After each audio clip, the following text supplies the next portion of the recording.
To set the company profile, at the menu bar, navigate to Admin, Setup, then Company Profile. Enter your 5 alphanumeric Suki code. This code will be used by your customers to access your store on the My Suki app. Upon entering your desired Suki code, a thumbs up or thumbs down icon will be displayed.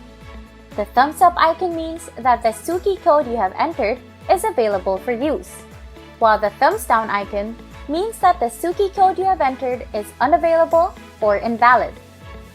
Try out several Suki codes until you see the thumbs up icon.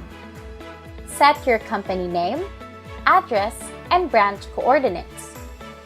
Make sure that you enter the correct branch coordinates. This will be the basis of several configurations in your store. Fill out your store's basic information: contact person, telephone number, mobile number, and email address. This information will be available to customers in case they need to contact your store. If you have delivery partners, you may also indicate their contact information here. Click on the Update button to save the changes.